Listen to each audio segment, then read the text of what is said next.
Nathalie qui me demande quelle est la différence entre les verbes aller et venir avec les verbes japonais iku et kuru. Parce que Nathalie me dit, je remarque que l'on peut utiliser l'un ou l'autre pour une même traduction, à savoir venir en français. Est-ce qu'on a un petit peu plus d'explications à lui donner? Alors Nathalie, pour moi, c'est pas du tout la même traduction. Et en français non plus. Iku, ikimasu, c'est aller.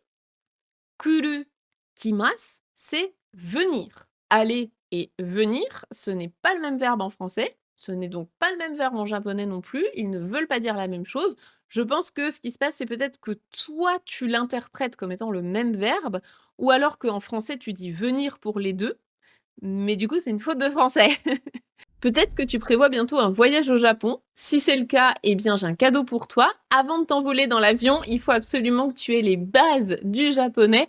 Et pour ça, eh bien rien ne vaut les 3 cours que je t'ai préparés. 3 cours gratuits d'initiation, même si tu es grand débutant, tu sais rien du tout en japonais, eh bien c'est parfait, on va commencer ensemble. Tu peux les télécharger via le lien qui est en description. Ça va t'ouvrir 3 vidéos de cours, 20 minutes chacune, donc à caser quand tu veux dans ta journée. Et tu ressortiras de là avec toutes les phrases essentielles pour les restaurants, les transports et les magasins pour profiter à fond de ton prochain voyage au Japon. Je te souhaite un bon visionnage, un bon voyage au Japon et un bon apprentissage du japonais.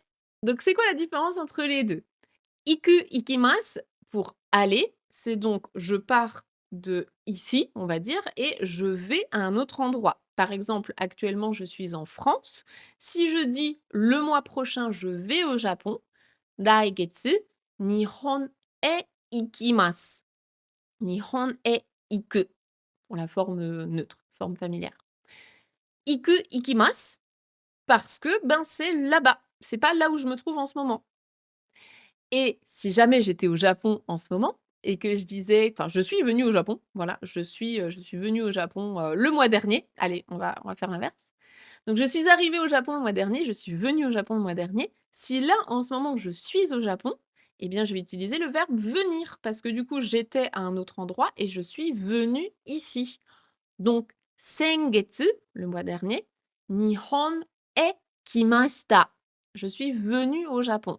Nihon e kita ou Nihon ni kita, hein. E ou ni, vous pouvez mettre les 2 particules.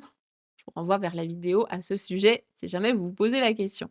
Ikimasu, aller, c'est donc me rendre quelque part, là où je ne suis pas actuellement. Donc super ni ikimasu, je vais au supermarché. Yubinkyoku ni ikimasu, je vais au bureau de poste. Tomodachi no ie ni ikimasu, je vais chez un ami, etc. Kuru kimasu, c'est donc venir à l'endroit où je suis. Tomodachi ga kimashita, j'ai un ami qui est venu ici, même à d'autres formes, hein. Koko ni kite kudasai, viens ici, venez ici. Donc kite kudasai, forme en te kudasai pour donner un ordre. Voilà, c'est vraiment pas la même action dans les 2 sens. Donc si ça peut t'aider, tu peux te dessiner comme un petit plan avec là où tu te trouves actuellement, Koko, ici. Et si j'en pars, c'est iku.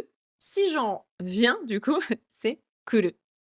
Voilà, j'espère que ça pourra t'aider un petit peu mieux et ça va être exactement la même logique quand tu utilises les formes en aller faire quelque chose, hein, tabe ni ikimasu, je vais manger au restaurant ou bien tabe ni kimasu, je viens manger ici. Voilà, tout ça, c'est la même logique. Donc c'est pour ça que vraiment la base, ça va être de bien comprendre la différence en français entre aller et venir.